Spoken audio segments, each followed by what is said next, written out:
Welcome back to Discourse, the weekly occult and esoteric podcast hosted by myself, Abammon the Great, and Dr. Anna Stone. Tonight, we're diving into one of the strangest and most influential grimoires in the Western tradition, the Picatrix, a chaotic encyclopedic work born in the Islamic Golden Age, filled with planetary prayers, spirit names, talismanic rites, and fragments of forgotten star cults.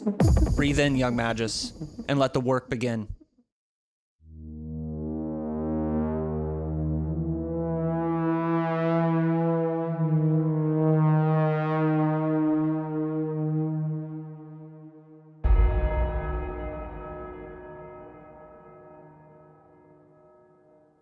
All right, welcome back to Discourse. I'm your host, Abammon the Great, and joined as always by Dr. Anna Stone. Hi.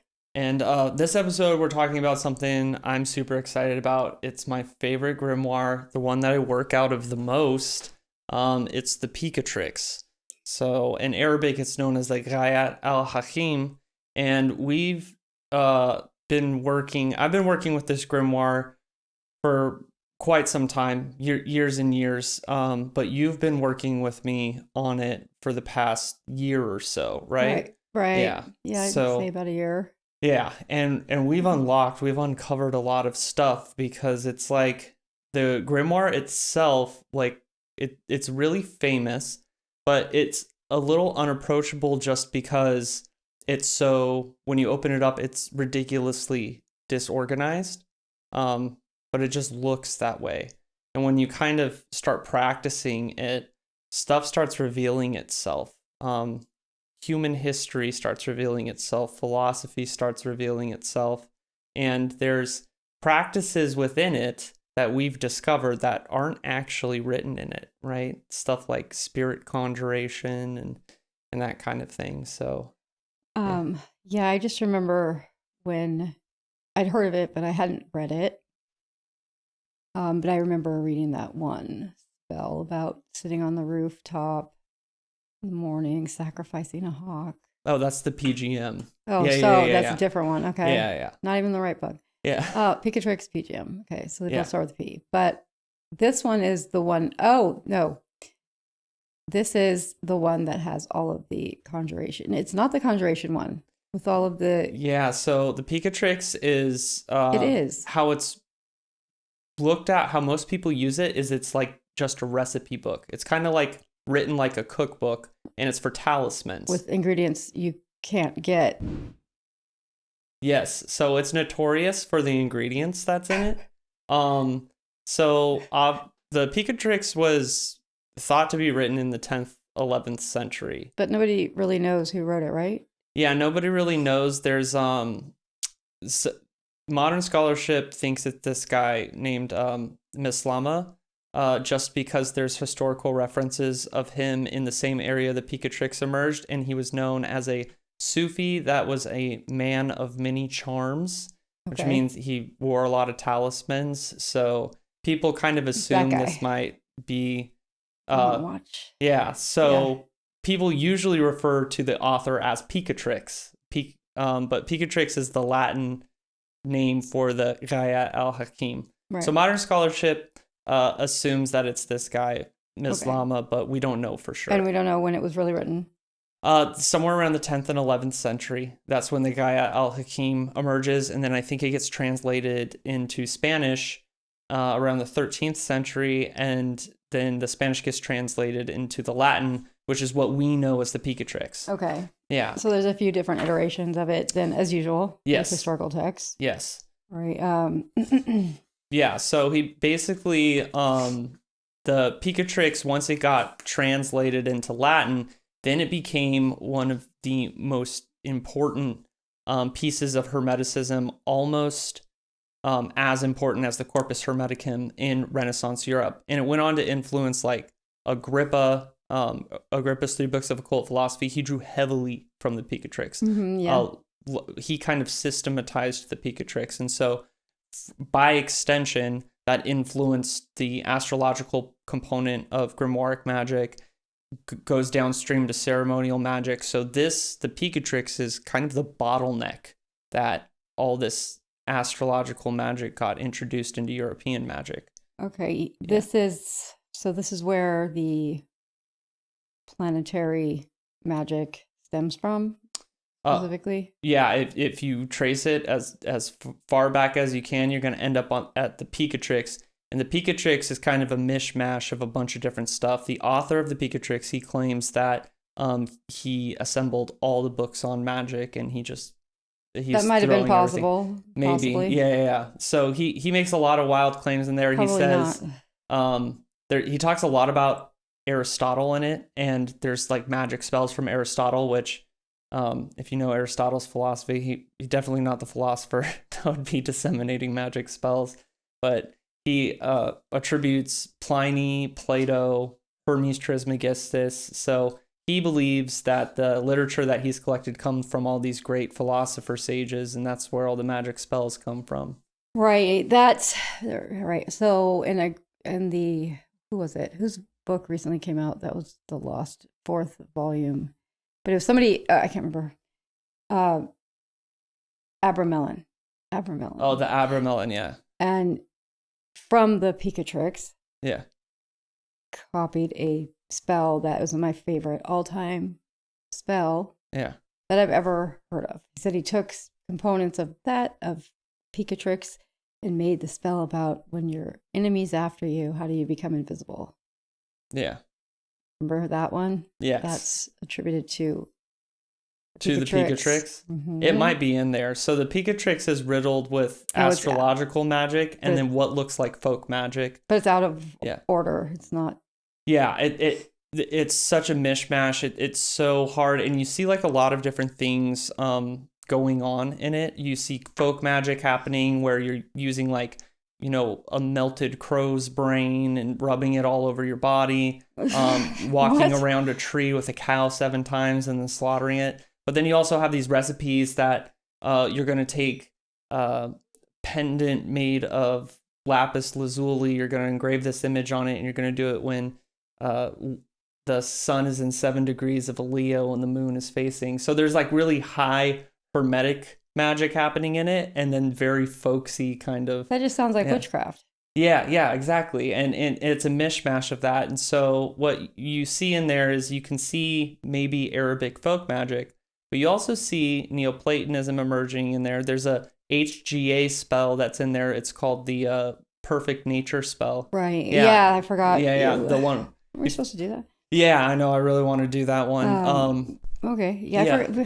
But you see Hermeticism in it. There's a ton of stuff that's happening in it, and it's because basically like when Rome fell, the antique and classical magic or whatever, it was kind of lost to Europe, especially Western Europe, right? As the Goths took over, and Europe started focusing in its intellectual culture, was focusing on Aristotelianism, naturalism, and Christianity.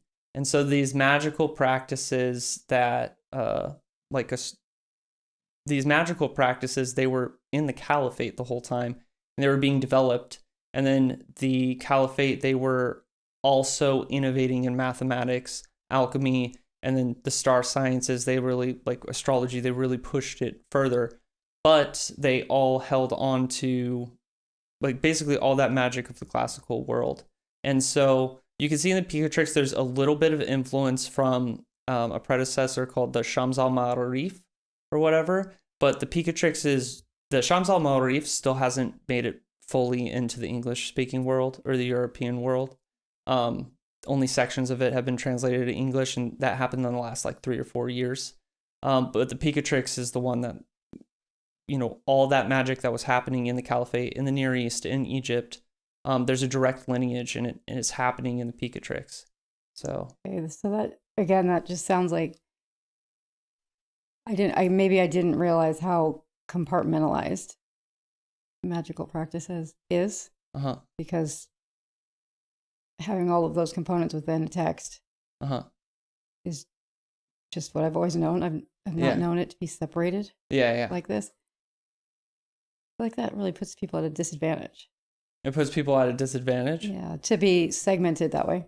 Unless you're crossing over. So I think the big conflicts, and we're going to get into it a little later in this episode, but the big conflicts is when you see the competing philosophies, right? So I guess it was a really big deal in the classical world and Europe, these competing philosophies. Like, you can't mix Aristotle and Plato, and you can't mix Hermes with, Aristotle and that kind of Says stuff. who? Well, if you have their philosophies, there's certain dissonant features of them. For example, in Platonism, there's another world, and it's like a mystical other world and a world of forms, right? But in Aristotelianism, the forms don't exist unless they're bound to the material world.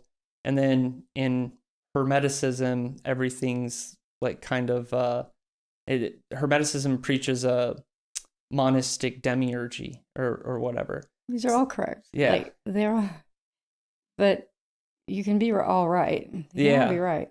So that was kind of the interesting thing about the literature that's emerging out of the caliphate, the magical literature, the philosophical literature, and the mystic literature. It's that they really didn't have that delineation going on. They were just kind of like grabbing from Zosimus, grabbing from Plato, and they're mixing them up too, obviously claiming here's Aristotle's conjuration spell or whatever. That's why not? really. Besides attributing it to the wrong author. Yeah, exactly. Yeah. Why not? That's what witchcraft has always done. Yeah. You take from, at least my practice is just taking whatever I find to be useful, helpful, and I don't care what the ideology is behind it. Mm-hmm. But maybe it was people really bought into the narrative of whoever they were following back then. Yeah.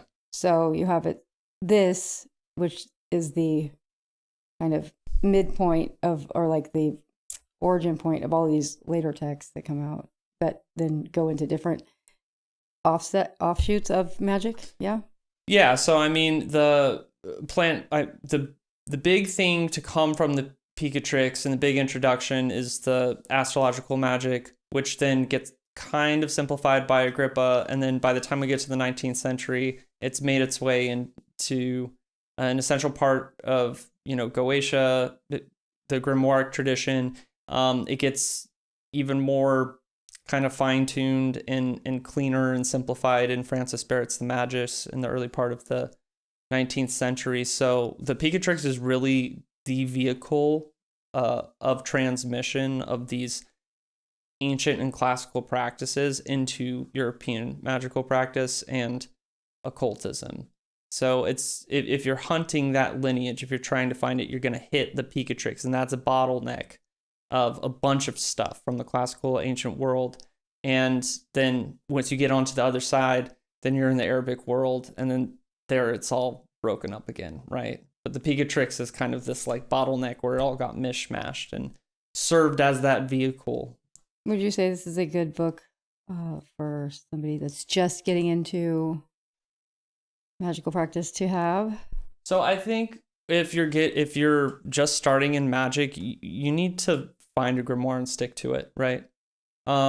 Maybe Francis Barrett's The Magus, like that's a good one. It's like, even if you don't understand it, just keep working with it for years. Picatrix is one of those that I would recommend. The Arbitel, that kind of thing. So like pick a book or a grimoire and just keep working with it. Yeah, I guess if you're doing, I mean, my bookshelf says otherwise, but Yeah. I don't think I've ever gotten through a whole one. Yeah, I mean, Yeah. I have, but I haven't practiced through all of it ever. Have you practiced through this? How much of it have you practiced? I mean, that's hard. Some of the spells they require planetary alignment, so some of the spells like you can't pull off in your lifetime, How many spells are in the book? Oh, hundreds and hundreds. A lot. Really? Yeah. Oh, well, I didn't know there's that many in there. Yeah. Are they labeled as spells? How are they presented within the text?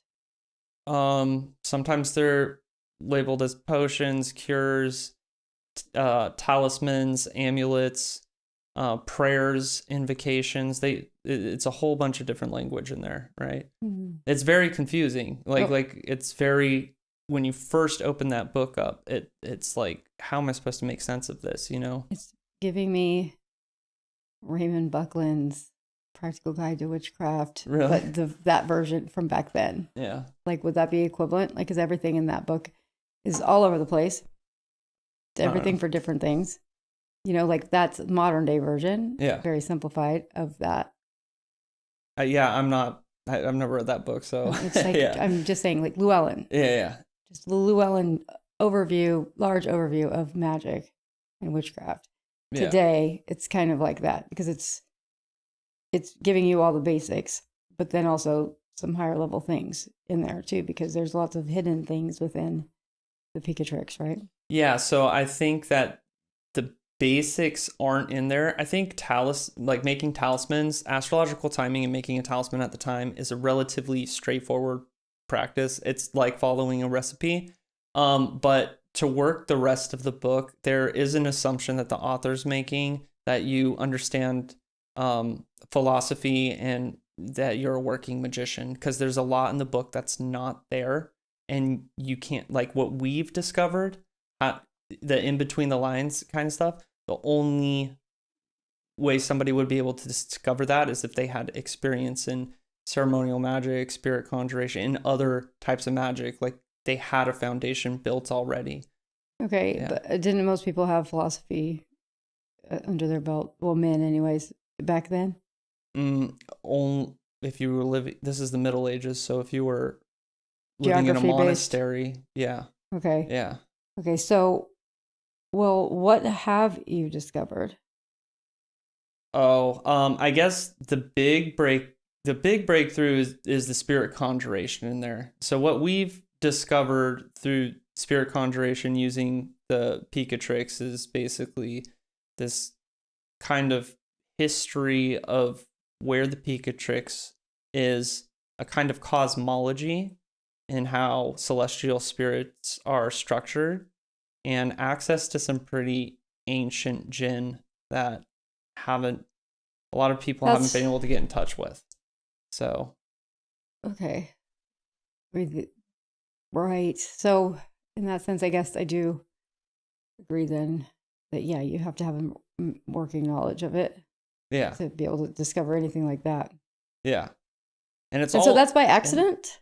That's not in that book. It gives you bits and pieces of it, and then if you understand, like spirit conjuration, so there'll be lists of spirits that are scattered all over the book in random places, right? Well, these spirits all fit into a certain, like if you're familiar with how Solomonic magic works, yes, the hierarchy of spirits you have to call, or if you're familiar with how PGM magic works, kind of you need to call the winds to bring you certain tutelary spirits and that kind of stuff in order to get access to the thing. Then all of a sudden, if you understand the intricacies of that, then all of a sudden there's these sigils and spirits that are scattered all throughout the book, and they come together in a working system that all of a sudden there's this brand new grimoire that's revealed that's not written in it. Okay, so I don't think I was aware that wasn't actually in there. No, it's not. We discovered that. Oh. Okay, that makes sense. Okay, yeah, because that makes me understand better why. Yeah, why I'm so crazy neurotic about it. Right. Yeah, correct. That. Yeah. I was not aware of that. Yeah. I mean, I'm sure you probably said something, but it's the unwritten Picatrix, the Picatrix revealed, and it's, if you go and you look into any Picatrix education or Picatrix classes, they're going to teach you how to do the talismans, right? They're going to teach you astrology, electional astrology. You have to make this talisman at this time when this planet is blah, blah, blah, blah, blah, like that kind of stuff, communing with Djinn and initiating into planetary spheres, performing theurgy with these things. That is not in the Picatrix. It is in the Picatrix, but it's not. Yeah. Okay. Yeah. So that's crazy. Yeah. Yeah. I didn't realize that. So, okay. So what else can you tell us about the history of this book? Well, I mean, I want to talk a little bit about the key figures right now behind this book. So the Picatrix has seen a revival in the past few decades. The first, more so in the past decade, but the person that really made interest in it again was Christopher Warnock. And so he's considered like the leading authority alive today on astrological magic. Like he's the grand wizard, the archmagus of astrological magic. What does he do? He's an astrological magician. He's also he has like another job. A professor? No, he's a lawyer. Lawyer. Yeah. Okay. Yeah. But he's known for this website called Renaissance Astrology, but he did a translation with John Michael Greer of the Picatrix that John Michael Greer, from what I understand, did most of the translating, and Christopher Warnock did all the technical translations because he's an astrological magician that is an authority on, I guess, reconstruction of Renaissance magic. And so that translation is specifically geared with the magician in mind. So that translation's good if you are a magician and you want to be able to perform. Christopher Warnock tried to make it as easy as possible for it to be a working translation for you to work out of. And the other one is not? So Danatrell, which is the version that I like to use, that I use the most now. I used to use the Hashem Atala, but Danatrell, he's known on YouTube as the modern Hermeticist, and he's a PhD esoteric historian, and he did an academic translation. And I really like that translation because of the appendixes in the back and the index. It makes it extremely easy to navigate that tome. I think that's like what makes it so great, but it is lacking a little of it's messy because he was more concerned with translating it authentically from Latin than he was with trying to organize it and make it a little easier to interpret for a magician, right? Okay, well, that makes sense if it's an academic translation. Yeah, you want it to be accurate, historically accurate. Right. So you use the academic version. Because it's really easy to navigate. But I do switch between like translations. But I mean, it's I guess the history of this, though, one of the things that I discovered, and you'll hear it in conversation. Some people have talked about it before, but we have to talk about kind of the Harranians, right? And Harran is a city. It used to be a metropolis. Now it's like almost a village in southern Turkey. So this would be in northern Mesopotamia. And in its heyday, it was a center. Like it was like a Mecca. It was like a Tyre. A really big city of the ancient Mesopotamian world. So it's actually mentioned in Genesis. Harran is where Abraham and Sarah go after they leave Ur, after God instructs them to leave Ur. That's the city that they go to, and a bunch of Genesis shenanigans happen there. So I think it's Genesis 11, and they came unto Harran and dwelt there. So they were there for a certain period of time, but they were known in the ancient world for being the center of a moon cult, and it was a Mesopotamian Babylonian moon cult. So they called the moon god Sin. Yeah, exactly.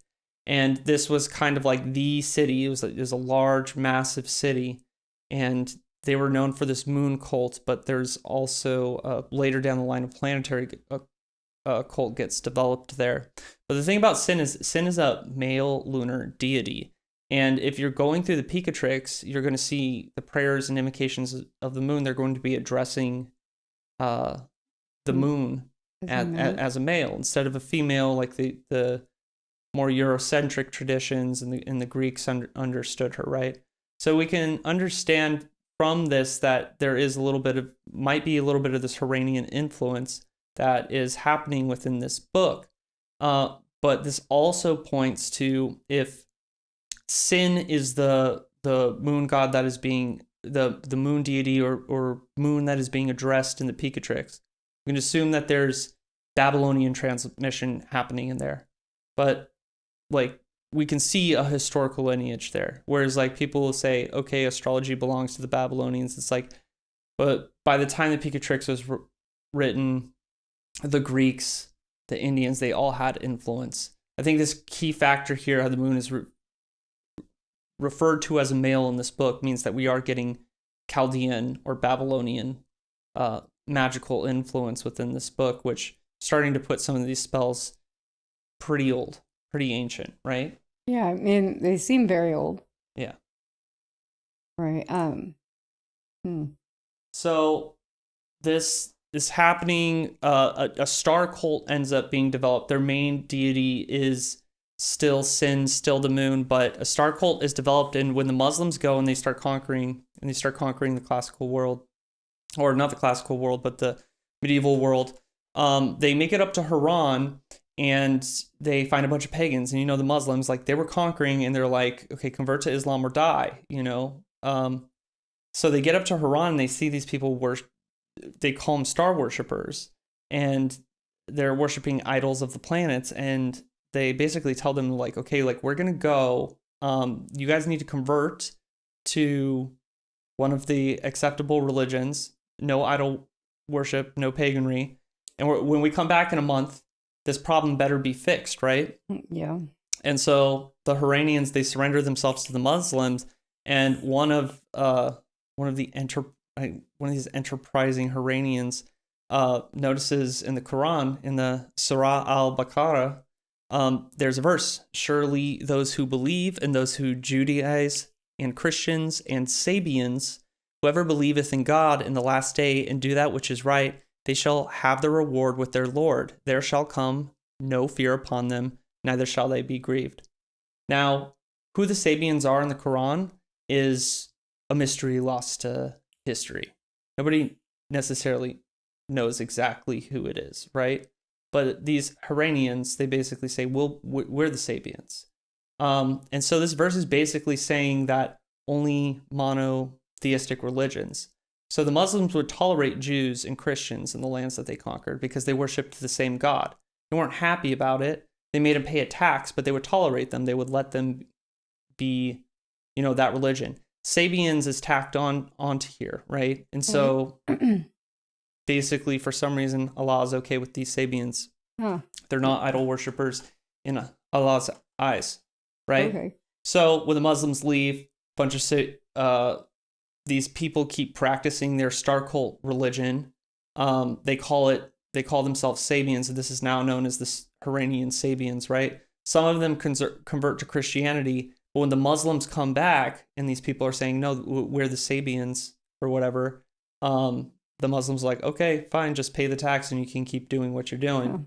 Yeah. Smart. And so all the Harranians that converted to Christianity, they immediately apostatized, went back to worshiping their planet star cult or whatever, right? Correct. Yeah. There's I was just looking that up.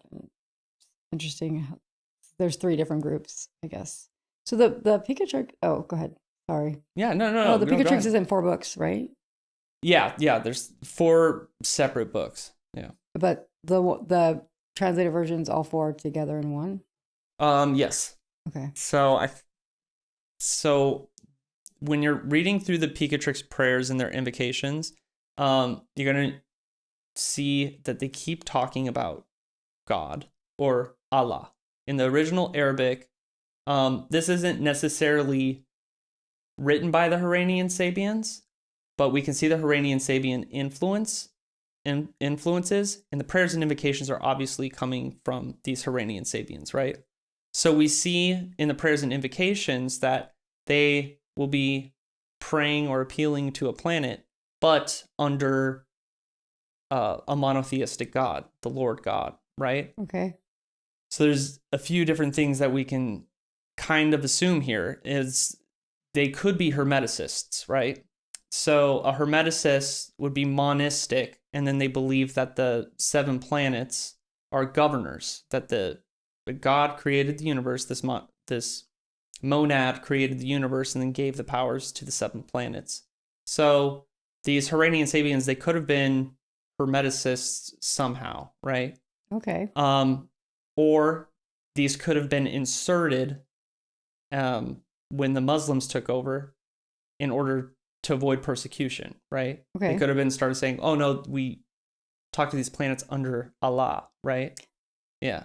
Oh, to avoid nice. persecution. Because if they were just pure polytheistic pagans, they would have been, executed. Or if we're going to believe the historicity of Abraham's journey in Genesis, this could be a remnant from Genesis, from Abraham's visit to Harran. He could have introduced them to the God of Abraham, and this has always been a part of their star cult. That there's the God of Abraham, and underneath him are the 7 planets, or whatever. So, that's interesting. Yeah, I like how they circumvented that execution there, but yeah, why has everyone got to be hating on pagans? I know. Always. So it's weird because like in practicing the Picatrix, it doesn't conflict with my Abrahamism, right? It's not. It feels very natural. Like everything philosophically and theologically comes together, right? Okay. So I don't. It's weird. Off my intuition, I would say that these people practiced a type of Hermeticism, Abrahamic Hermeticism, or something like that, which is, I don't know. That's how it feels, because there's a very clear structure that's happening in those invocations and prayers, and there's a very clear hierarchy that works within an Abrahamic hierarchy when you're conjuring the spirits. I think I think one of the things that confuses me is, when did magic become a no-no for the religious people? Well, so it's funny. I actually just did something about this, I think 2 days ago. So you have to think about who is writing what, right? I always do. And so the bans on magic within the Old Testament, which would be the Tanakh, the Jewish literature, the 5 books of Moses, those bans of magic emerge in the sections of the Old Testament that are amongst biblical historians. It's an author known as the priestly author. And the priestly author is thought to be a kind of writing legalistic codes for Judea, right? Okay. So he's somebody that's trained in the priest class, and he's trying to dictate laws for this kind of theocratic society or so it's whatever. not from the actual divinely inspired text. I mean, it can be divinely inspired, but there's also still somebody with a motivation to create laws, right? So most like magicians and magic, they've never had a good reputation, unless you're talking about the original Persian magi. They've always been historically outliers, even in Egypt, right? Like the mages of Egypt, they were lector priests. That's it. They were lector priests that would, because they could read the holy books, they would take it and they'd use it for their own spells. So they've always been considered kind of like outcast ruffians in the ancient world, and you couldn't really trust them, right? So if you're reading that literature, you'll see that people talk about them the same way they talk about fortune tellers today. You know, there's this kind of like connotations like, they're kind of scummy, like that kind of thing. And so if you're talking about in biblical Judea, there's a priest that's making these legalistic codes. He's talking about a class of people that is looked down upon. These are the people that are going to scam you out of your money. These are the people that are going to sell you false dreams that you can talk to your deceased relative. It's the devil. You know, yeah. Okay. So that's where that comes from. Now, Christianity, when we talk about the Christian religion, Christianity is its entire identity is developed off of polemics and having issue with other religions, right? So when Christianity first started up, it started up around a lot of more ancient religions and traditions. Okay. And so they were kind of the laughing stock of the classical world. Like what you guys are following some dude that lived 30 years ago, like what are you talking about? It's like, we've been practicing this for 1,000 years. That's very cute. Your cult is very cute. And so this kind of instilled in Christianity that it had to create an identity through a practice of polemics. And that's how Christianity got really tied up in criticizing all the surrounding religions, pagans, like anything basically other than them. Even though Christianity is riddled with magical practice because of the environment that it grew up in. Yes, it is. Magic for me and not for thee, So yeah, that's where that comes from. The Muslims, particularly, their big thing is idolatry, right? So they don't like idolatry. That's a huge part of the identity of their religion. Worshipping false idols. That's what they have an issue with. Where Islam itself is, once again, riddled with magical practice. But that magical practice is okay. Like, if you're talking about alchemy, astrology, it's okay as long as it's for Allah and it's not for some old god, right? Okay. When you look at the Greeks, their distaste for magic, the philosophers specifically don't like magic, as in they don't like lust for magic and they don't like superstition. But a lot of so when they talk down on mages, they are talking down on people who are superstitious and people that have a desire or lust for magic. Like, I need things, right? But they were still initiated into mystery cults, and some of the entire schools of them still had mystical and magical practices, right? Okay. Yeah. Yeah, because I feel like there's a lot of carryover from magic into religion and vice versa. Yeah. And it's just confusing to me. So, because I know that in all of the religious texts, there's tons of magics in there. Yes. Rites and masses and stuff. And nobody thinks of it that way. Yeah. So really those are the only people that have issues with magic.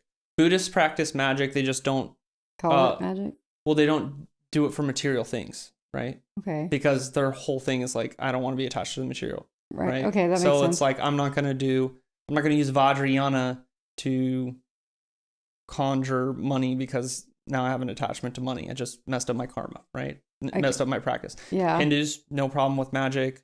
Pagans obviously don't have a problem with magic.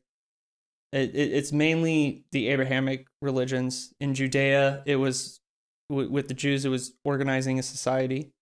With the Christians, it was in solidifying their identity. And with the Muslims, it was exterminating idolatry. Interesting. So, yeah. I just, so I don't know. I guess, you have to think about who writes it, right? So, yeah. So what's in the first book of the Picatrix? The first book of Picatrix is a lot of the like talisman spells. I think it goes over the mansions twice in the book, once in book 1 and once another time in book 4. But a lot of the talismanic recipes are in the first book. Okay. So that's cool. And talismans are what do they do? What are they for? So a talisman, by definition, is an ensouled magical object that can create magical effects, right? An amulet today is known as a talisman that specifically offers protection, right? Like the evil eye? Yes. Or the evil eye is like more like a charm, right? Because you don't do a spell and an invocation for it. It's just a symbol. Like a crucifix, it's a symbol that wards off evil. Yeah. So that there's a difference there between that and a talisman. Yeah, so a charm it relies on your belief. An amulet is asking for intercession from a deity or divinity, and then a talisman is basically all of these would fall under the realm of talisman. Talisman is an umbrella word. Okay. Right? Yeah. So, but a talisman can also curse people or, get your girlfriend or whatever it is. Talisman can do anything, right? And the way that talismans are supposed to work is they get ensouled with a moment in time, moment in astrological time, kind of like the genie in the lamp. That's where that comes from. Yeah. Oh, I see. Okay. Cool. Well, that's good. Oh, that's good to know. I didn't know that there was a difference between those two. Yes. Yeah. So if you're looking at the older writings, though, amulet and talisman, like the Islamic writings, amulet and talisman are used interchangeably, right? But in our modern world, there's a delineation now between, like a Christian wears an amulet, you know. Yeah, Anyways, okay. Yeah. Yeah. So one of the things though I wanted to talk about, I want to go back to the Sabians because I want to go over this thread. So there are some Islamic writings where it's talking about the Sabians. They hold a supreme power, single and eternal. It's the primal cause of the universe. He's beyond the worship of men, and he has delegated the administration of the universe to the planets who proclaim his supremacy. Furthermore, he has prophets. Now, that right there sounds exactly like Hermeticism. That sounds like what is written in the Divine Pymander in the first and second chapter. But there's also, like, because the Harranian Sabians are not the original Sabians, there is this sect that happens in southern Mesopotamia. And they're a Christian sect in the 1st century. And it is alleged that the prophet, founder of Christian sect, El-Kasai, from the city of Sarai in Parthia. So Parthia is going to be southern Iraq. It's going to be South Mesopotamia. He was handed a book for men called the Sobai by an angel. In El-Kasai, he proclaims forgiveness of sins for those who believed in the book and who received baptism, fully clothed in a river or fountain in the name of the great Most High God and his son, the great King. I love how it says Most High God. Yeah. Because that means that there's more than one God. The Bible doesn't claim that there's only one God. It just says that he's the Mac, right? You shall not put other gods before me. Yeah. Right. Then why does Christianity think that there's only one God? It's theology, right? The development of theology. Yeah. Interesting. So within Christian angelology and demonology, basically anything that is not an angel is a demon, right? So black and white thinking. Yeah. Okay. So all the lesser gods and that kind of stuff, they all just got shifted to demon, right? No distinction between them. Yeah. Tracks. Yeah, which is why you get criticized a lot, like you're talking to demons. It's because their demonology is anything that is not That's right. Christ or the Holy Spirit is a demon. I hate you people that say that to me. No. I do. Yeah. It's just like, it's just so dumb, and it's just, I feel bad for you. And don't do it. Just don't comment on my posts like that. It's so annoying. I find it funny. Those people say, "I'll pray for you." It's like, how would you like if I prayed for you? Oh yeah. I know. Think about it. Yeah, don't. I'll do magic for you. I'll do magic. Yeah, exactly. that'll Like, I'm going to start doing that to Christians. I'm going to be like, I'll you do a know spell what? for you. I'll do a spell for you. And you see how you fucking like it. Yeah. I just got a comment like that the other day. Yeah. It's the devil. Okay. Cool. Yeah. Right on. So I wanted to introduce us to the Sabioi because when you're reading that, it introduces us to a Gnostic cult because it sounds like a Gnostic cult. A Gnostic cult known as the Mandeans that their big thing is that they have to get baptized in the River Jordan, right? Okay. So you take that writing and you see the Sabioi that looks like Sabian, and they're describing Mandean religion.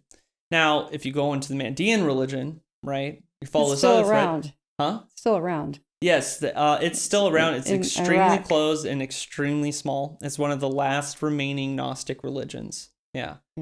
But the Mandeans, if you go through the Ginza Rabbah, which is is basically their Bible, it's their holy text. They describe nearly the same exact cosmology as the Harranian Sabians, right? That there's a god, and then there's the 7 planets and 12 signs of the zodiac, and they all come down. But they've got it flipped because they're Gnostics, right?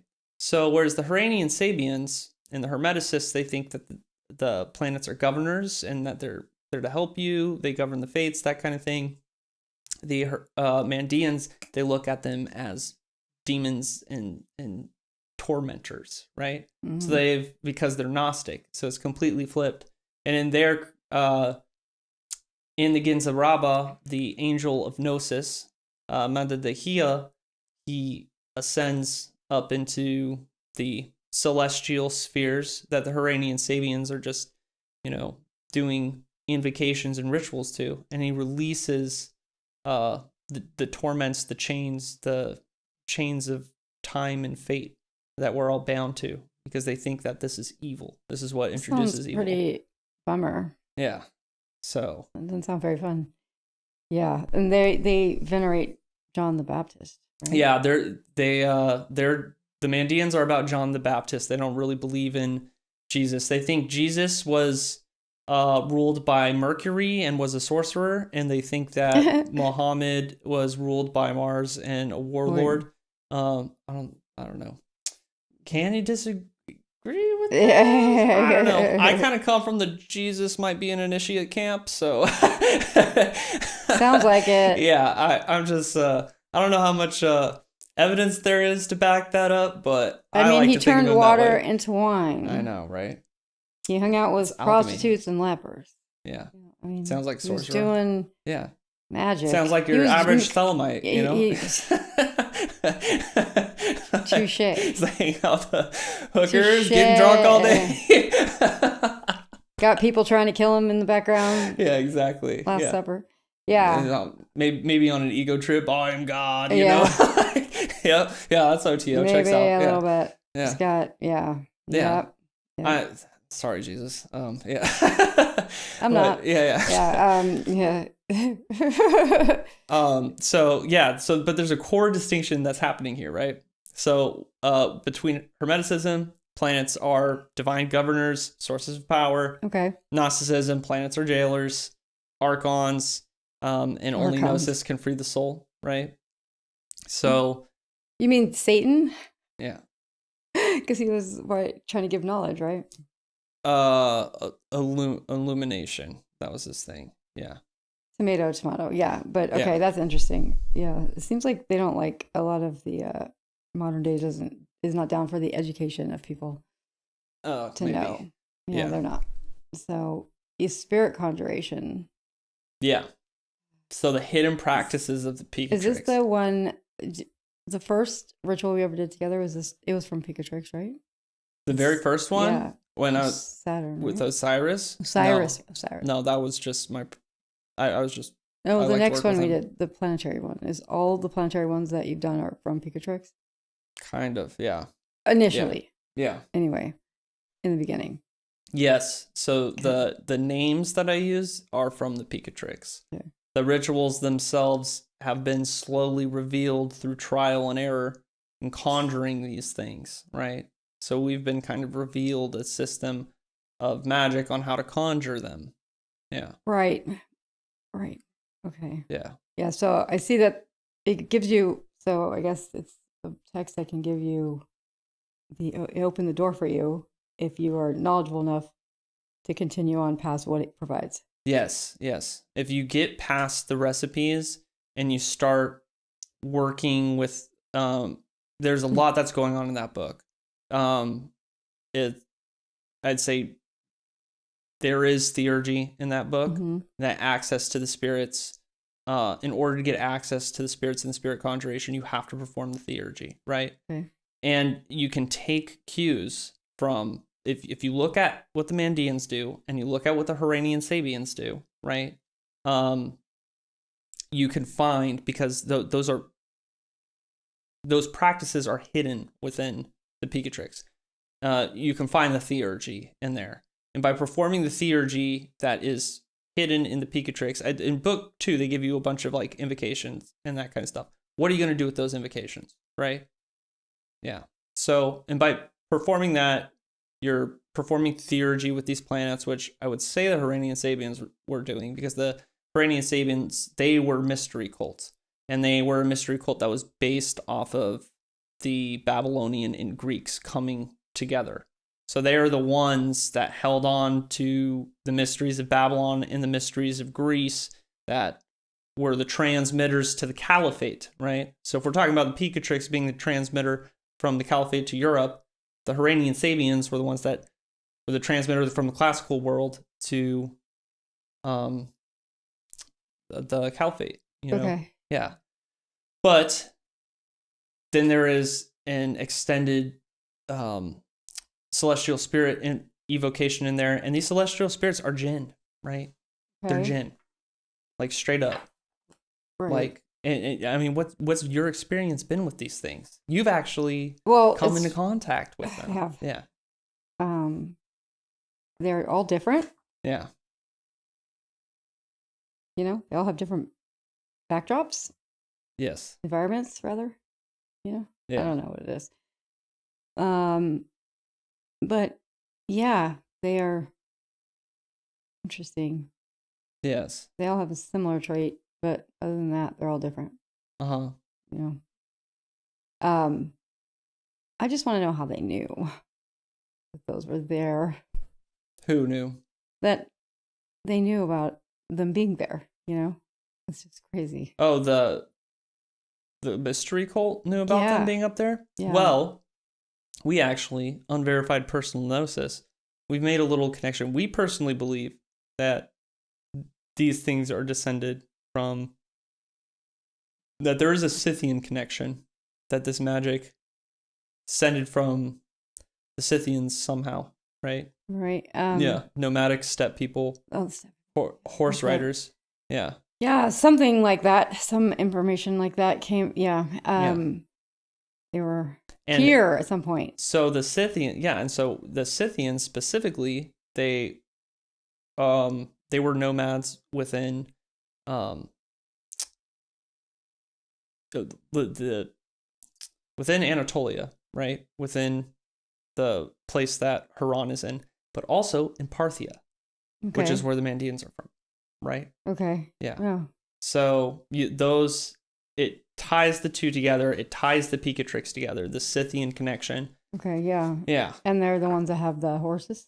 They're the horses, and then we can start getting really deep in it. They're descended from Indo-Aryans, right? What? Yeah, they're Indo-Aryans. I don't know what that means The exactly. Scythians. What's that? Oh man, we need a whole episode for the Indo-Aryans. What? I've never heard. Maybe like 4 of them. Briefly summarize. Yeah. What is it? What are they? Well, they were what Hitler believed he was descended from. Okay. Yeah. So that's what I thought you were saying, but I didn't. Okay. So those guys. Okay. Yeah. Like the Nordics? No. So the Indo-Aryans were steppe people that made their way down into India and also over into Europe. Okay. But they were white? Yes. Is this where Blue Eyes comes in? Yes. Yeah? Yes. Because they're oh man, we're getting into some pretty fringe territory right now. Just curious. Yeah. Just some curious. pretty cancelable territory right now. But there's a lot of depictions of the Aryans in the Vedic religions. They're white with blue eyes. Well, because they're only 10,000 years. It's only 10,000 years old. Yeah. Okay. And I was just wondering because I have that tiny 1% of that or 2% of that in the background. And from talking to these spirits. Yeah. You know, being told, oh, because it's your line. And then hearing that, it's kind of weird. Mm-hmm. Because I guess maybe that's what it is. That's my theory on DNA. Yeah. Right? That you have whatever like lives you've lived, it's in your DNA. Oh yeah. You know, so that would make sense. But I don't know. That's crazy. I did not know it was Indo-Aryan. Yeah, let's not. We'll go down this rabbit hole another time. I actually knew it. I didn't actually really wanted, because when we get into that episode, that's going to be a pretty spicy episode. We're going to get into some pretty dangerous territory. Sign me up. Yeah, I'm excited for that one. That's going to be our clickbait episode. That's going to like get us canceled. But but canceled. Yeah. But so we've talking about history. Yeah, through our unverified personal gnosis, we've made a Scythian connection. And we came to the Scythians, we were fed information that You did. I just told you what I heard. Yes. Okay, so Yeah. So because I don't know any about this. This is the first time I didn't know about the Scythians until I was exposed to them by this process, by this. See, the Picatrix thing they do on a rabbit hole of like chasing information and then finding it somehow. And then I don't chase it though. No, that's but the like thing. It finding drops information into my lap. It does. It gives like there's all this random information that comes through these conjurations, and it's just like seriously, it doesn't make sense. Like, and then like 6 months later, it all comes together. So seriously, every time we do this, I just say what I hear and see and what I'm told, and it's never usually what you're asking about. No, I get that too, but like it'll be other stuff on top of that, and you're just like I don't know what that means. I don't care. And no, and then this happens. Then like a couple days, weeks, months later, some random shit like literally gets sent to you, or you come across it, someone tells you something, and it's that, and it's the thing that you were told in that last session. Yes, and it's really bizarre how it happens. It's incredibly bizarre. It is. It's bizarre. It's like surreal. No, it's crazy. It's a rabbit hole. I feel like I'm getting taken on a ride. I honestly feel like you're as neurotic as like John Dee. You know, just you're like been taken hostage by the book. I know. Well, that's why I get so upset about it so much, because it's like I go through these periods where it's like it all comes together, and then it's mind blowing. It's like a whole new level of magic. It rocks my psychology, and then I start getting fed more information, and then I get upset about it because I'm like, are you taking me on a ride? Like, what's the point of all this? You know, there is no point. Yeah, exactly. There's no point. Why are you telling me this? You know, there can't be like, we're never gonna get to the end of it. Yeah, you know, there's no end. I don't think that. Yeah, it's just a journey. It's just weird because the stuff that's so seemingly insignificant, you know, or random, ends up being tied in some way that's not insignificant or random. Yeah. And it's just like, what? It's been bizarre. It's been a wild time. And it kind of messes with you. So you're going to go into this book and really do stuff and, you know, just beware that like it might, I don't know. Like so far I've had probably the most ontological shock about a lot of things. I think that's where that's where it messes with my psyche, is because there's so many times that I have to completely restructure my understanding of everything, my place in the universe. And that's hard. I going into this, I didn't think that any of this was real in this way. I always said that spirits, aside from the ones that I see that are people, but other types of spirits were just manifestations of the psyche. You know, that's how, when I met you, that was my hard and fast viewpoint. And I was 100% like behind that until you started doing this, and I'm like, holy shit, something actually showed up and is talking to me and telling me stuff that's then later verified. It's not just, it's like, it's verified in history, and then also it fills in the missing gaps in history. And it's the crazy, because the thing is, the modern perspective is mentalism. That like modern magicians, you know, demons are partitions of the psyche. But really, like, when somebody starts talking like that, I know that they've never done a successful conjuration. Well, because, that's the other problem. So like we could talk when people start talking about how it's all mentalism and that kind of stuff, and it's like, I know you've never successfully conjured something, but the thing is, especially with the Picatrix, because it is Hermeticism, it is a Hermetic piece of literature. It is taking you, whereas like modern Hermeticism is Kabbalion Hermeticism, the all is mind, right? Whereas like actual classical antique Hermeticism, Renaissance Hermeticism, it's like your mind, but then it's universe. both. Yeah, but it's both. It's like it's like it's out there too. And that's but it's still us, but it's totally rocks. It rocks me so much. It's not not as simple as that view of just everything's your mind. Like spirits are a partition and right. That okay, kind of that's easier to, and maybe that's why we say that, because it's easier to digest that. Yeah. And make sense of that. Because it doesn't break your brain but when you confront still the same. it. You know? It's still the same. It still is all mind, but it's not. Like it's both and not at the same time. It's like outside of ourselves, there are these things that are real, but at the core of these things, they don't need me to conjure them to be for them to exist. Yeah, exactly, right. Yeah. But at the same time, they're also part of everything. Yeah. So it's very difficult. Yeah. Especially for somebody that's trained in psychology. But I guess maybe I'm fortunate because I have the experience of seeing spirits like people that have died or even are still alive. Yeah. Which is weirder. But so I already knew that is a thing. Mm-hmm. That's not me, right? That's another person, someone's relative. But then these things I wasn't expecting. So it really, it has for the last 6 or 8 months, however long it's been that we've been doing this specifically, it's been quite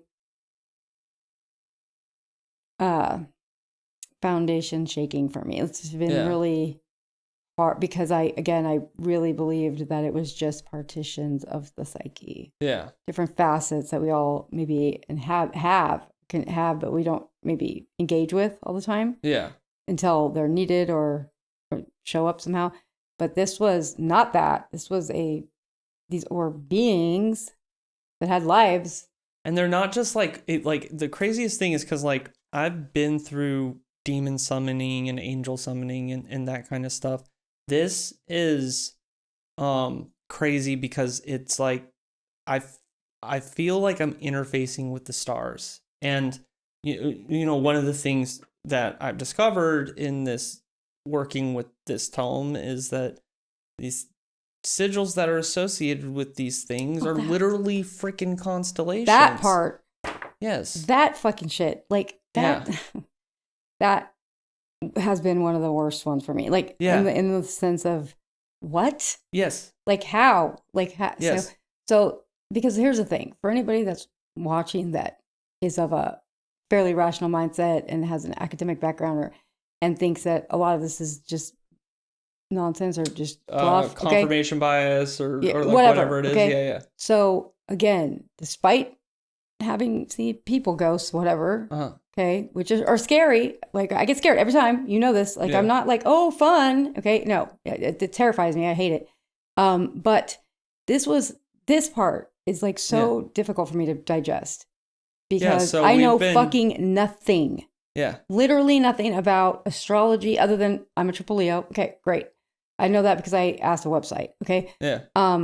I am not a fan of that much math. I mean, I do teach it occasionally, but I'm not a big fan of having to do it to find out stuff about stars. You know what I mean? Because I don't care. Like, it's just not something that's in my like wheelhouse, right? It's just not one of my things. It seems way too complicated for me, and I have no desire. So I don't know anything about it, okay? I don't know what constellations look like at all. I don't know. I don't even know what the Leo constellation look like. I have no idea, okay? So when we asked for the sigil. Yes. So we've been collecting the sigils for these things because we want a book of spirits because the sigils for these things don't exist, right? No, they're not written anywhere. Yeah, they're not written. All we have are names for these things. Right. And even then and it's only a little bit of names. We've got like 30 names that are written down, and we've been getting more names as we've been working with these things. So I go in and I ask for sigil. And I've been getting them, I guess, every time we've asked. Yes, is that right? That's one of the things. Every single time me and you do it together, that's one of the most important things that I'm like, I need a sigil. Okay. Like, give me your sigil. So we do it, and I describe what I'm seeing to you. Yes. And you draw it. And then afterwards, like right afterwards, I look at what you drew and like correct whatever, if there's any corrections that need to be made, right? Yes. Okay. So big deal, right? You know, like, so what? Well, it is because we've been collecting these things we've been collecting the sigils since I think 5 December of them, right? or something. Something like 5. Yeah, and no, there's more than that. Is there? Yeah. Well, there's those sigils, and then I have the ones that I've been getting. Okay, too. right. Yeah. Because and that too. One day I got I'm trying to verify this information, and I'm like, okay, I just get a hunch, and I open up a sky map, and I start in Photoshop, and I start taking the sigils that we've been drawing and collecting from these things, right?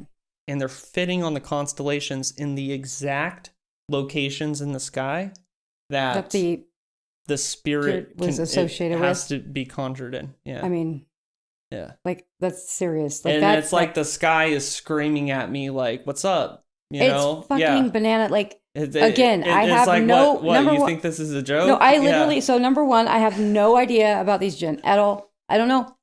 I don't know their names until you tell me, or until you say until it. I conjure them. Until the very last second when you conjure it for this. Yeah.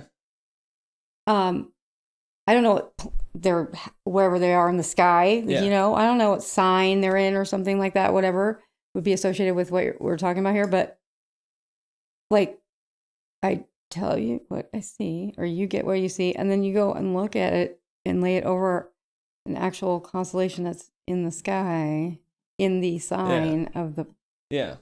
They're not zodiac constellations I don't know either. They're like they're not zodiac. They're like lesser known constellations. No freaking way. Like, so there's literally like, and I do try to debunk things all the time, like because it's easier. You know, I like to get things.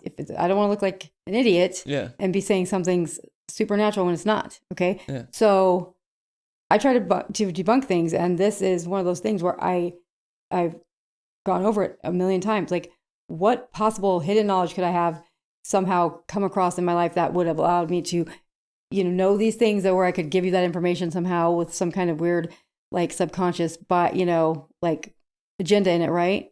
And there isn't any. There just isn't. Like, it's not possible. There's too many things that are too obscure, that are too unknown to me in every sense, that it's not possible. Like, there is no reason, unless we're talking about like some inherited DNA shit, you know what I mean? Yeah. But other than that, no, there's no reason how I would know that. And so the fact that it keeps happening consistently every time we try it, this happens. Like, it is, it's fucking me up. It fucks me up. I'm like, I remember when you texted me, I'm at work, and I was like in a meeting with the president of the school, and like sitting there on Zoom, in our conference room with my coworkers. And I get this text from you saying, I just found out that these are the constellations. And then you showed me the, and I was like, they overlay perfectly on. I had to like excuse myself from the meeting and go into the bathroom and be like, it keeps messing my head up. It's, you say you believe in it until it's like let's staring you in the face. So, and this is the other reason why I think that a lot of, me, I think a lot of people are full of shit when it comes to this stuff, because like I said, when I see spirits, it's not exciting for me. It's scary, and it scares me, and it upsets me. When I hear other people be like, oh yeah, I saw spirits, it's totally fine. Like, really? So when people talk about their magic that they do and the outcomes that they have, I'm not hearing this. I'm hearing the most weak sauce stuff, and so I'm just like, if you think you believe in it, right? These are your results you're getting. Just wait, because this is not, and again, like, I get caution, because it does, like, if you have beliefs that you hold dear and you do this stuff, inevitably at some point, some of those beliefs are going to become highly challenged. It's also scary too. It is scary. It's very scary. Because how's it scary for you? Well, I mean, it's scary, but it's also life affirming, right? Because it's like, I'm literally experiencing, like, through practical Hermeticism, through Hermetic magic, I am experiencing that my relationship to the stars, right? My relationship to the cosmos. Right. And like, that is life affirming, and it's beautiful. But then when it it gets in my head, like when it starts messing with my head, and it's like, what, it's just me and the stars. You understand what I'm saying? Yeah. No, I do, because it's like the, okay, which is so very like, well, the what am I Picatrix talks doing? about the Yeah. macro and micro, right? Doesn't it? I mean, there's that theme of like being in the, I mean, that's what the, that's what ChatGPT the corpus says. hermeticum does. The macro and micro, like, so, but that's what it is. That's what you're experiencing, is the fact that. Yeah, no, I'm experiencing it bigger... firsthand, and and it freaks me out because it makes me feel small, but also makes me feel big at the same time. But because it's crazy, because it's like we get these information from these spirits in the Picatrix. We get this information. For a long time, it doesn't make sense. Then a key is given, and then all of a sudden, the stars are screaming at me like, "You thought this was a joke." Yeah. We have to take a break, but when we get back, we're going to go onto what we have discovered about Agrippa's magic squares in the Picatrix. Oh God! And this is that part a too. game changer. Game changer. Yeah. Game changer. Okay, we'll be right back, guys. Okay, welcome back from our break. So we just got finished, and I don't know, getting pretty amped up about our discoveries with the spirit conjuration in the Picatrix, which is not written in the Picatrix, but is, So yeah. But that is not the only discovery we made. We've made so many discoveries in this book. One of them, which was a big one that rocked me. So in the process of getting this information, when we go into these conjurations with the spirits of the Picatrix, I try to keep you as blind as possible. Yeah, I'm because 100% blind. Yeah. Other than I know that we're gonna conjure something. Yeah, so I keep it as blind as possible. Other than just like what we're asking the spirits for, which is usually just information. Yeah. It's like an interrogation or interview questions that we have for every single one of them. And that way I can go back and I can use occult methodology to kind of discern the information, to figure out what we're getting in contact with, if it's to be trusted, if it's just us, like that kind of thing. Yeah. Okay, again, that's what I was thinking. Yeah. I was literally thinking that this whole thing was just me, making up shit. Like, honestly, I'm not gonna lie. Like, I was like, because things pop into my head and I'm like, oh, and I say it. Yeah. But it came into my head, so it's like my imagination, right? Yes. So it's my imagination, right? But then how the fuck? This is what's happening? So like, how the fuck is this happening? This is what I really enjoy about this dynamic. It's that we get to play into each other's strengths, and by having those two, we get to verify the information, whether it's authentic, and it adds this whole new dimension. Right, yeah, because I'm honest about I'm honest. I'm like, this doesn't make sense. This is likely just I'm making up shit, and because again, I didn't fucking think this stuff was really real. Like I believe in magic. Okay, I've made it work a million times. Seen it work a million times. Not a million, but a lot. But this, no, like this is not that. This is not that. This is not something that I can explain away with, oh, it could have been magic. It could have just been luck. Mm-hmm. This is not, it's not possible that it's luck. Like the odds of it. I remember I asked, what are the odds of this happening? Mm-hmm. And it was 1 in 8 trillion. It was 1 in 8 trillion that I could possibly know. And that was just with one constellation. Yeah. Not 5 or whatever. Yeah. So, because again, it's not normal. So yes. What are we talking about?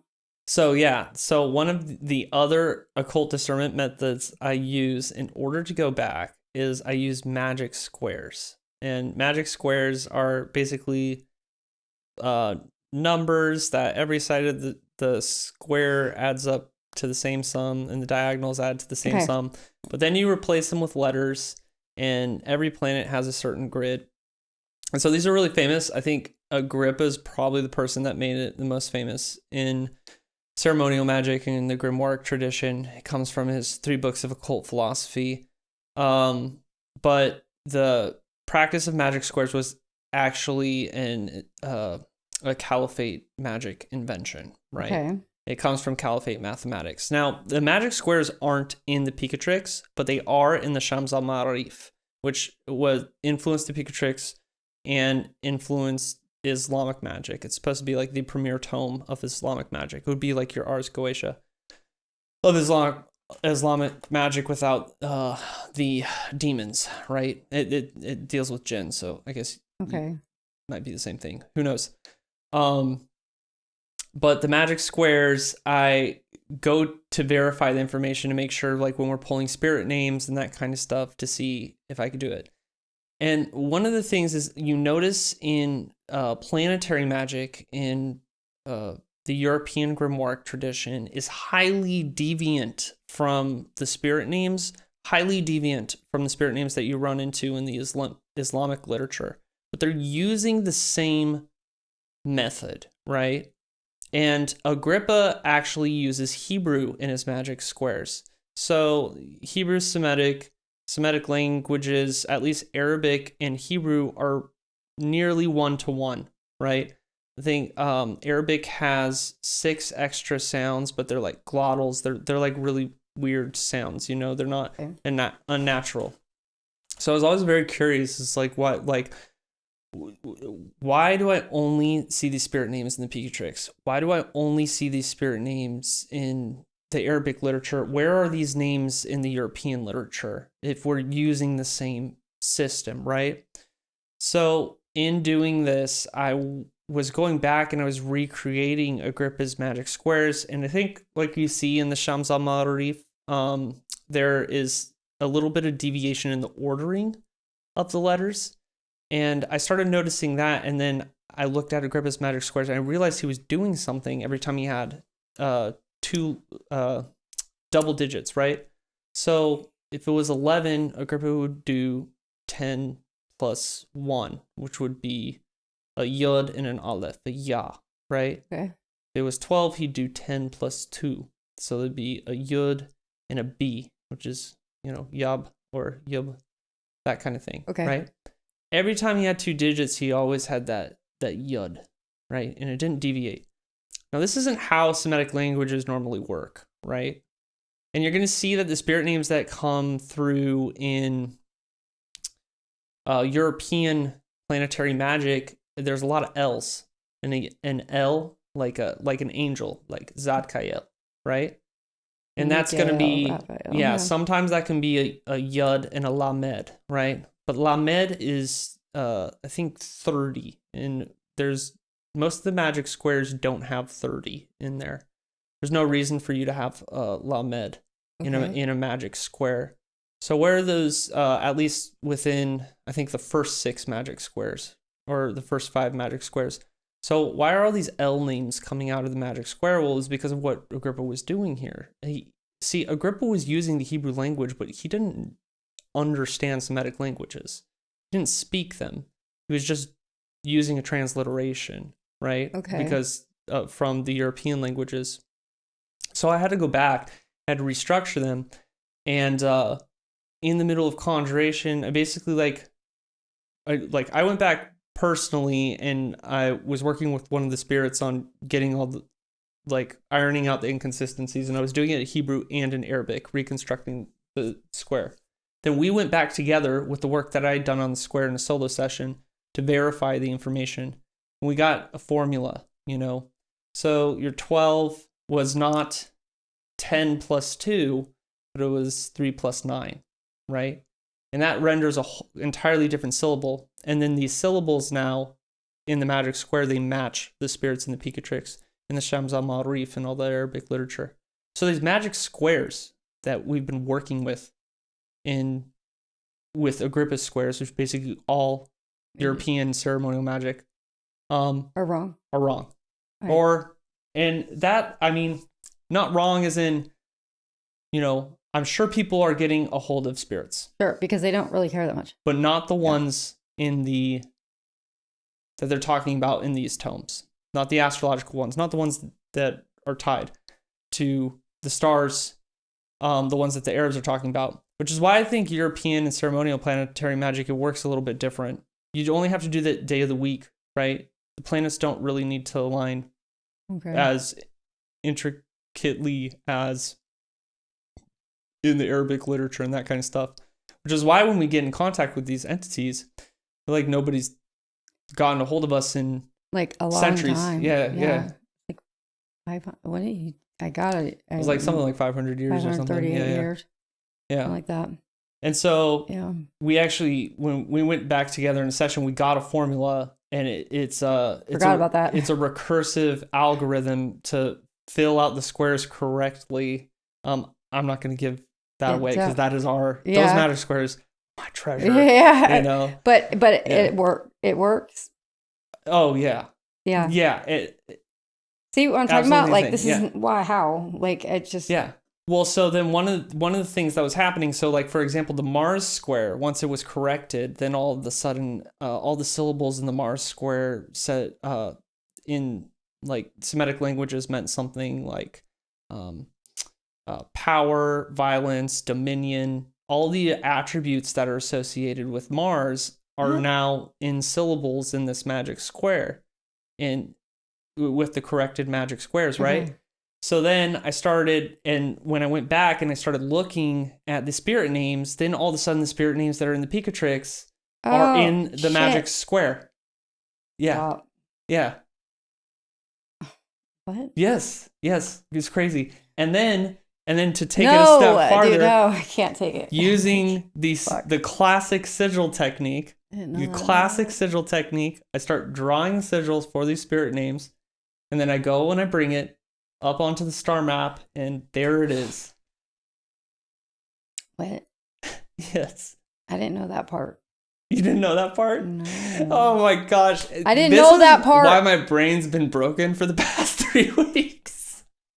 I didn't know that part. This is why I was like having an existential crisis. Okay. Now you put me on camera having one. Okay, what? Yes. So. Yeah. You know what I was like telling you? I'm like going through. I'm going through desolation or something like that. I'm having an existential crisis. Yeah, I remember that, but I didn't know why. Yeah. So based on what I got from that session, and then told you what it was. Yes. That numbers. Yeah. You went back and tweaked it accordingly. I fixed the square. And then when you did that, the way that you could calculate it now matched the fucking spirit names that are in the book. And not only that, and they're not the common one. They're not common. No, they're not. The only time I've ever seen these spirit names are in the Picatrix. I've never seen them in any other grimoire. See, this is what I'm talking about. I don't even know what names you're talking about. Yeah. You know, I don't. Yeah. Because I don't know. Yes. I fucking don't know. Like. Yeah. That's why I was having a mental breakdown a few weeks ago. Yeah. Cool. I'm just like, what is this? What is this world we live in? It's crazy. Yeah. What the fuck? Oh my God. So awesome. We're badass. Sorry. But it's also scary. Scary, yes. It's also kind of scary. It's like, what? Because here's the thing. What did I just walk into? Here's the thing, okay? If that information that I was given in that session with the spirit, whatever, was accurate, what else did they tell me that was accurate? Exactly, right? Exactly. That's and they said a lot. Yeah, they say a lot of stuff. 6-8 months. Sometimes I get because like they don't shut up. Actually, some of them want to talk a lot about random shit. Yeah, that I thought I was, but apparently not. So one of the things that checking the numbers are crunching. It's in the stars. Every single level, this is calling back, and this is the unwritten Picatrix. This is the Picatrix unveiled. Yeah. Like, it's crazy. It is nuts. It is so nuts. There's so much going on in that book that is like not in that book. Yeah. I mean, but I don't think let's be real, not everyone's going to get it. You know, it takes a certain level of neuroticism, intense practice, and understanding of a lot of things. The thing is, like, I'm not like this. The work that's been being done with this book is not out of like this very like minute ambition of like very small ambition in the grand scheme of things. I want to write a book of spirits. I know. I want to figure out what these spirits are. I want to get their sigils. I want to get their words and their incense. Just all the things. Really, really small ambition, right? Really, there's not like a drive or a motivation to be doing this. Other than being dragged through it, like other this, than we can. Yes, but what we're talking about right now is like being led, right? Because we can. Yes. For some reason. But you have to do the theurgy. That's the important part. You have to do the internal work. You have to align yourself with the planets, and then these things talk to you and show you this stuff, which is pretty nuts. Nuts. It's like I keep getting thrown into it. It's like every like at least like once a month now. I just get like my psyche gets rocked by this stuff. Maybe it's just more because we're hanging out. Oh yeah, I guess that's true. Yeah. Yeah, because it's definitely gotten crazier for me too. This shit used to happen like once a year. Yeah. Now it's like, all right, every other day. I mean, we've shared a lot. I don't think I've shared the actual keys though. No. But I will have to eventually. Eventually, I'll have to hand over the squares and the sigils. Sure, when you die. When I die. That'll be the tome. Posthumous. But I think because this is we'll be posthumously famous. This is what happens when you work like with one grimoire, right? Like that. Like this is my book of magic that I work out of the most. Yeah. Right. Yeah. Like when I do like practical magic, when I do spells, when I do conjuration, I'm working out of this book, right? I got a bunch of other talents for stuff like meditation, mysticism, that kind of thing, studying. Right. I will say like that this for me as a witch, right? That doesn't follow books. I just intuitively know magic. Mm-hmm. Of course I read some, when I was younger. I don't anymore, except for these, because since meeting you, I've been exposed to this kind of magic. Right? Totally different. And I would never have known how to do it. The stuff that we're doing. So because crazy. I mean, I can do. It's crazy. I know. I don't know people that do what we're doing. But like the magic that I do, I mean, mine's been pretty crazy too. But just on my own, like no following any recipes or whatever. Yeah. But so I always get results. Sometimes that's not good, but sometimes it's not good. But this is, I would have never known that you could do that. Like I wouldn't even have known to think of using magic in this way had I not expanded my, library, right? Yeah. So it's been interesting to learn about this stuff. My intention approaching this though was never like, give me the mysteries of the universe, give me the secrets, like that kind of stuff. Exactly what I say. That's what you say? All the time. Oh, you ask for that? I sure do. Oh my gosh, you're the one who's to blame for this. This is your fault. For me, I'm just like I'll take it as it goes. Yeah, give me the picture that's gonna, Literally, the last that last ritual I did for myself was to bring me all the knowledge. I'm ready for it. That's what I literally said. No, you're not. No, I'm not. You are not. Every time a little thing clicks into place, we both lose our minds. It's true. Yes. It's true. That's why I think a lot of people don't really practice magic because like they think they are, but they're not actually doing it right or something because like y'all be crazy like us. Like, because it's not, I mean, we go to, work. I go to work, like deal normal mundane shit. But in the back of my head all day long, it's like, there's fucking spirits I'm talking to that are giving me information that's somehow fucking accurate. Oh, like that, what? That's what? Like, it's a lot. Yeah. Quantum science helps with this a little bit. Quantum science? Yeah. Because then at least I can try to put it on that, And put it on that. Mm-hmm. Yeah. But it's wild. Yeah. And I have a feeling it's going to get worse.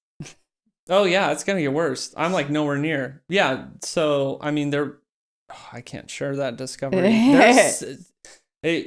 It may seem like I've revealed a lot of secrets tonight, but nothing. I have not revealed. No, we've really said nothing. There's we've like some stuff that's like there's some insane groundbreaking crap in here that I need to keep to myself. I know, but at the same time, same time, almost of the mindset of like, because this is happening and it really is.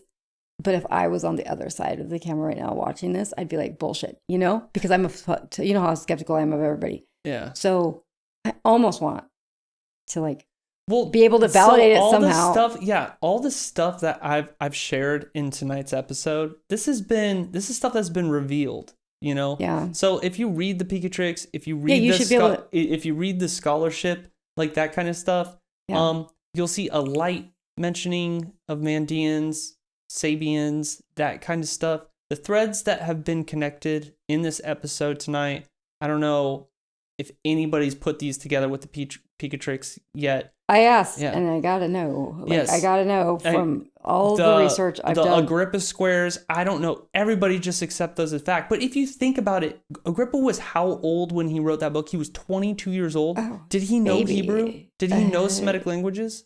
He was a German guy. I don't know. Yes. Who knows? But I know that's wild, that the changing of the formula. But it makes mathematical sense because, the double digit thing. It's not, they're not a new number. It's not a new number. It's just a repeating number from before. Yes. So why would you count 10 plus 2? Yeah. Duh. You know what I mean? Yeah. That just doesn't. That's not. Well, I'm bad at math, and I even know that. There's also the numerology behind it too, right? So 10 is a perfect number, but 10 is also 1. And nothing. But what is 9? 9 is freaking power. Yeah, no, it's all of it. And it's the numerology that's behind it. When you fix the squares, when there's numerology, there's the syllables themselves. It's crazy. Really, it's crazy.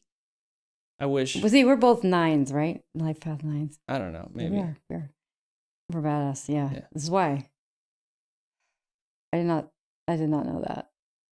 Yeah, there's a lot. There's a lot to it, and so sometimes I seem a little neurotic about it, but I if you guys do magic and you get it's hard stuff to grapple with. But I think I guess what I'm gonna say, for those of you that are interested in uncovering the Picatrix, I think it's book 2 in the Picatrix.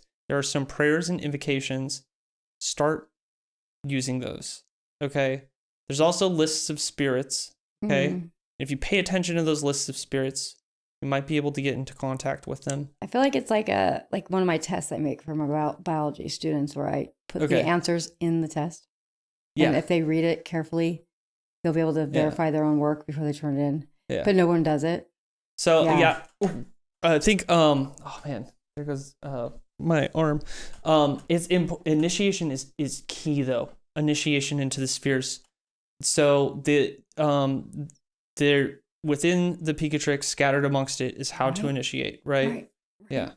But you need to initiate into the spheres in order to get access to these things, in order to work with these things. That's the doorman. Yeah, it is the doorman, and it's not, an initiation is not a one-time spell and then, I'm initiated. That's not how it works. No, it's not. When I do my initiations, I'm spending a year waking up at 3:00 in the morning, I'm not kidding. Meditating, working with the same energy, doing everything, I know. Yes. That's an initiation. And then something that happens, I lose my mind or I, something happens. Out. Yeah. Spaz out, man. I get super manic. Right now, I think the initiation I'm in right now is hallmarked by mania for sure. I keep turning into a lunatic. Whereas my last one, I had to, really more down. I got burnt out. You're right. Mm-hmm. That's what I did. Yeah. There's a lot that happened in that one. Yeah. There's a lot that happen all the time. Yeah. But this one's more psychological. I keep getting my head keeps getting messed with. Yeah. It's can you handle the secrets? Can you handle them? Right. That's what it's done to me. Exactly. That Oh, you like, want be to know? careful. You want to know? Because you can't unknow. Yes. Well, you can though. You can So forget. I haven't you felt. can kind of forget. I remember when I was like, I think like 3 years into my occult career, I was like at that like Vietnam War kind of like, I wish I could unknow. I like, what have I done? You know, like that kind of stuff. And then I got over it, and I haven't felt that in a long time. I've been feeling it lately. So I feel like, whenever you see people that are like famous, that are like into tarot or witchcraft stuff, Yeah. like, I don't know, Kat Von D, or or that lady that does a tarot deck. Her name, whatever. Yeah. There's some lady who's really popular now. They turned Christian. I think it's because they got with some people that actually knew what they were doing, and they saw some actual shit, and then they're like, "Oh no." And they go right back to Christianity, like, turn away. Because it's really, again, it's like in the movies, no, but it's like the fear is like that. Like, you can be very scared. I always find myself back in Christian mysticism when I go through these, because I swear, because the Christians know, like, there's something about it. Like desolation, dark night of the soul, and what occultists call is crossing the abyss or something. When you're growing in spiritual power, in wizard power, there is this this crazy experience you go through where it feels like it's like soul wrenching, right? And doubt and insecurity creep in, and lately, I've been working with Saint Ignatius of Loyola's discernment of spirits to help me get through it, because he talks a lot about desolation. Well, and that was it's like really powerful stuff, but it's something that, like, when you're initiating, when you're growing in power, it's something to go through, and there's a thing. It's like you're going to feel the fire and the darkness, like it's like a dark burning, right? Because I feel like it's for a few reasons, and it's like that like pain, like that kind of agony that you're in is because there's this like underlying like desperation and despair of the fact that we're in this iteration where we can't harness like all of the things we're actually capable of. Well, it's like, and you get these little glimpses. They tell you, like, you wanted to talk to us, you got us, now what? And then you're like, so this is a fraction, like a millifraction of what we could possibly do if we weren't in this iteration. And it's painful for us to, like, our soul to know that subconsciously, and then we are then fed the doubt as part of that filter again to keep us back in here. So we can't realize everything that we could possibly do. It's like so, it's like it's almost like a punishment. It's like, here, little taste, and that's why it hurts, because we subconsciously are like yearning for that ability to be able to just do the things. Just let go. I'm like, for me, it's like, I feel like sometimes I want off the ride. Like, I feel like I'm on a ride, and sometimes I'm just like I just want to be normal. I just want off, sometimes. But no. When I feel that, is when I'm in the thick of the initiation, right? Because it's like no. I've been through this enough. To know that this is about stillness and silence, presence, and presence, and letting it happen. Just let it change you, and then, like, once you get on the other side, then it's like the world's brighter, and like it's like I'm like, I can feel God in me, and it's and it's like a whole new world. It's crazy. It's like this is a price you pay for wizarding, you could the safe route is institutional religion. That is safe. It doesn't hurt. It doesn't hurt like this. Okay? Well, I think it hurts when you go, why isn't God listening to me and answering my prayers? God's always answering your prayers. You just gotta listen. Okay? Yeah. God always responds. Whether you're religious, whether you're a wizard, he always responds. God. Let's go, wait. My gosh. Yeah, what's that Depeche Mode song about? What song is that? I can't remember the lyric. Something about God has a sick sense of humor. Yeah. Sixth sense of humor. Yeah. I don't know. I got a sixth sense of humor. Yeah, no, it does. But yeah, no, it's definitely a safer route for sure. Definitely. Yeah, it doesn't hurt like this, but at the same time, the reward is much better. The experiences that we go through in like initiation and this like kind of growth and that kind of stuff. You look at the great mystics of the institutional religions; they go through the same thing, right? Yeah, I mean, it's just funny to think like, you know, you get some crazy information from a spirit that you didn't really believe existed, but apparently it does, and then you tell the information to you, and then you verify it, and then we just go to bed. It's like, what? You know what I mean? Like, what the fuck? Because life dictates that. Because I got to go to work in the morning. You know what I mean? Like, but yet the night before, like, I go into the office at the school. And I'm like, hey, what's up, guys? Last night, what'd you guys do? Oh, watch TV, blah, blah, blah. What'd you guys do? We were talking to a star cluster in the Andromeda Galaxy. Like, there's a magic genie that's trapped in it, and he wants us to let him out. He's in prison. And then they're like, "You're fired, dude." No, actually, no. You're work, fired, doctor. My work. I'm so lucky. Like, my work is so great because they know all this, and they're all like, they ask me questions about it. Yeah. And I tell them, and they're like, cool. And then they've seen some of the stuff, even at work. They've been like, wait a minute. And they're both pretty skeptical. So, yeah, no, I'm able to be as crazy as I want. I've worked hard enough to be the eccentric professor. I think I'm okay. The eccentric professor, the eccentric doctor. Yes. What was it? We watched Nosferatu finally. And there was the doctor in it that was like mad because he was a respected doctor, and then he got into the cult, and then everybody's like, don't talk to him, he's crazy. Yeah. But he's the only one that could save them. Yeah, of course. That's been my role my whole life. You know that? Like, nobody really likes to hang out with me, but they know that I'll save them when they need it, you know? That's my vibe. I feel that, yeah.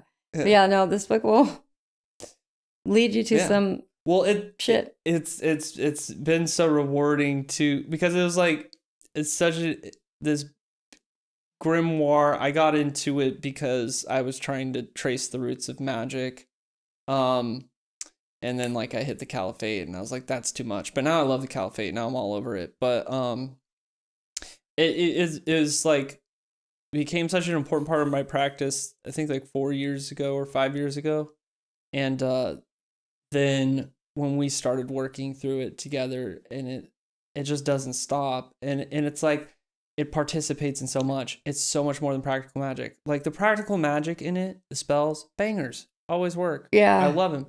I sell Picatrix talismans on my website too. Yeah. If you want to get involved in this. Yeah. These spirits we've been talking to, we talk to them about these talismans. But anyways. Yeah, we do. Yeah, the longest infomercial ever. But yeah, no, I'm just kidding. No, it's not. Yeah. Do you ever watch Home Shopping Network? Tell me. Yeah. Yeah, I guess you're right. Yeah. It's a 24-hour, 365 freaking infomercial. Working in this tome is like getting in touch with like mythology, with history, and it's crazy because like I've spent my entire life setting mythology as like separate from history. Right. Yeah, right. That's that's what I mean. Like these experiences have me questioning like the validity of all of it. Well, because these things have talked to us about the flood. They've talked to us about being here before the flood. They've talked to us about being made from smokeless fire, which, by the way, is accurate. I know what the smokeless fire is. I'm not gonna say. This is one of my grand wizard secrets. I know what the smokeless fire is. I use the smokeless fire. This is grand alchemical secret. And I'm just like totally showing off right now. Yeah. But this is knowing what the smokeless fire is and using the smokeless fire is the key to getting these things to like work for you. You know? Yeah. Yeah. See, you've got a lot of answers there. Yeah. About things. Well, okay. Yeah. Sorry. But pick a grimoire and like master it, you know, and like get creative. Like my thing is like with the Picatrix, like I don't follow the recipes. Like I get I follow the recipe, get my feet wet, and then I start experimenting and I start playing around with it, and getting creative. You know, as you should. Yeah, because As you should. magic is the hieratic art, right? Yeah, it's we're supposed to be creative. You know, right. I mean, yeah, our magic is limited to our creativity. I think it's always more powerful when it's has your own essence on it anyway. Yeah. Because if it doesn't, then you're just doing somebody else's magic. Yeah. And while that will work, you know, Yeah. the results I think are more tangible and profound if you do put your own spin on things. Yeah. You know, which we've been doing. Apparently. My God, I'm losing my mind. I honestly do not believe it is my own spin on anything. I believe I work a completely revealed system of magic. I believe that 100%. No, you do. Yeah. But it's based on what you learned from these things. And you've taken your own thing and made it. They show me what to read. They show me my technique. They show me my and choreography. They tell me what to use. I get weird deities, downloads planets, about that. Djinn. They've all given me bits and pieces. And Well, I'm trying to tell you, the books I sent you, it came from this. Yeah. The other day. Yeah. And I get that for you all the time. Yeah. Oh, you need to look up this thing, and I just hear a word in my head. And I go look it up, and it's a freaking book. Yeah. Which, again, like, what? It's in some Arabic, some language I don't know. Mm-hmm. And then I Google that phonetically badly spelled thing I'm trying to translate, and then it turns out to be a book. And it's like, what? And it has to be a book about the occult, you know, this stuff. It's like not some random book. Yeah, it's a lot. Yeah. Mm-hmm. So. Yeah. Yep. Picatrix, man. Picatrix. What a amazing grimoire. I love it. I'm traumatized. I'm traumatized and I love it. I'm like, like shell shocked. Like it messes me up a lot. Like this stuff. I regularly like fighting with my mental health. I'm scared for you to read those books now because I realized this is gonna be worse. Oh no, I started with the alphabet one that you sent me. That one was by happenstance that I just saw it on the sidebar. Yeah, I've got more developments. Shit. More Picatrix development. I have more Picatrix developments from that alphabet one you sent me. What? That's not like 5 minutes before we press record. There's like So anyways, guys, sometimes. That's our Picatrix episode. It's been a wild ride. But anyways, recommended reading though. There's a few different translations of the Picatrix. Right. The Hashem Atala is from the Arabic Ghaya al-Hakim. That one is great. I love the invocations and the prayers in that one. Those are my favorite ones to use for the Picatrix. You're going to see in that one, it's directly from the Arabic Ghaya al-Hakim. So if you're trying to get accuracy with these names, the conjurations, the invocations, I definitely recommend that one. It can be a little confusing though. There's I can't talk about it. The Christopher Warnock and John Michael Greer, that's the one that's written with the magician in mind. That's going to be probably the most approachable if you're coming from a magical background or from an occult background. They organized it specifically, but that's from the Latin. And then the Dana Trell version is the one that I use the most because the appendixes in it are absolutely amazing. And I'm also a huge fan of Dana Trell. I absolutely love his work. But we're going to go into a little bit. I'm telling you some of the missing pieces. You're going to want to get familiar with the Sabian mysteries and the Mandeans. Pick your poison. The Sabians are a little more life-affirming. The Mandeans are going to tell you that the planets are archons and want to keep you down. But the Sabian Mysteries by J.B. Segal is going to give you a little bit. It's a 37-page essay, basically, short little thing about what we know about on the historical record about the Harranian Sabians. The Ginza Rabbah, the E.S. Drower translation. So anything E.S. Drower does, she was a translator lady who was obsessed with the Mandeans and Gnostic religions from the early 20th century. But she has a translation of the Ginza Rabbah, which is basically their holy Bible. That one's really powerful. You can find spells in there, binding spells, conjuration spells and stuff. There's a lot of heavy magic in there. And if you are a Christian magician, definitely check that out. You can find some stuff in there that'll be helpful for Christian magic. And then in order to unlock kind of a little bit of the philosophy and get introduced to the philosophy that's happening in the Picatrix, I'd recommend Ibn al-Kindi's On the Stellar Race. Yeah. And that's basically a philosophy of how astrology works. But if you look into al-Kindi's influences, you're going to find he's influenced by Neoplatonism, by Hermeticism. So starting with al-Kindi On the Stellar Rays, it'll give you some operative mechanics for how the Picatrix works, and exploring around al-Kindi will give you some of the philosophy that shows up in the Picatrix interspersed. Yeah, and you know, a really great place to find this stuff is on that site, Scribed. On Scribed, yes. Yeah, Scribed, Internet Archive. I pay for that service so I can unlimited, but you can get free.